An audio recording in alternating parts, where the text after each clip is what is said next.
বানভাসী মানুষ যেমন খড়কুটো আঁকড়ে ধরেও বেঁচে থাকার প্রাণান্ত চেষ্টা করে, তেমনি টিকে থাকার জন্য ঘুরে দাঁড়ানোর নিরন্তর প্রচেষ্টা চলে। চলতি বছরও ৩ দফায় বন্যায় ডুবে গিয়েছিল ফেনীর বিস্তীর্ণ ফসলি জমি।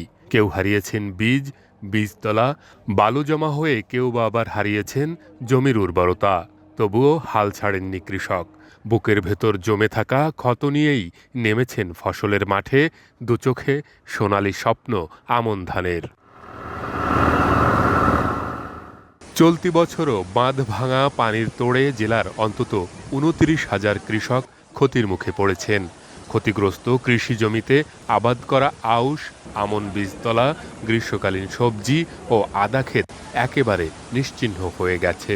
আমাদের বন্যা আসবো সামনে, তো রিক্সের উপরে লাগাইয়ে আল্লাহ জানে কি করে। বন্যা লাগাইয়ে তো খালি রাখি তো উপায় নেই, কিভাবে খালি রাখবো। এই বছরে ২-৩ বার হয়েছে, গালা নষ্ট হয়েছে এবং বন্যার কারণে রোয়া লাগাইতে বিলম্ব হচ্ছে এবং আরো যদি আরো হয়ে থাকে তাহলে আমাদের আর বাঁচার উপায় নেই। বন্যাগুলা যদি বাঁধতো তাহলে বন্যাগুলা আর হইতো না। এখন বাঁধের কারণে তো এটা আপনার ক্ষয়ক্ষতি হয়। এক্সট্রিম মশার কয়েল প্ল্যান্ট ফাইবার দিয়ে তৈরি, ডেঙ্গু, চিকুনগুনিয়া বাহি সহ যে কোনো মশার বিরুদ্ধে দেয় এক্সট্রিম সুরক্ষা। জেলা কৃষি বিভাগের হিসাবে বন্যায় প্রায় ৩৮,৭,০০,০০০ টাকার ফসলের ক্ষতি হয়েছে। এতে অন্তত ১০,০০০ মেট্রিক টন খাদ্যশস্য উৎপাদনের সম্ভাবনা ছিল।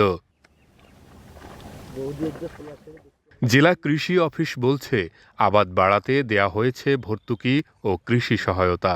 ইতিমধ্যে আমাদের ৩১,১৭১ হেক্টর আবাদ সম্পন্ন হয়েছে।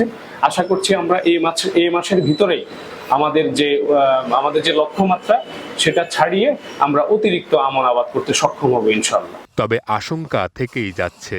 আবহাওয়া অফিস জানিয়েছে, সেপ্টেম্বরে আবারও ভারী বর্ষণের সম্ভাবনা রয়েছে। তাই ধান রোপণের পরপরই কৃষকরা নিচু জমির ধান আগেভাগে রক্ষার প্রস্তুতি নিচ্ছেন।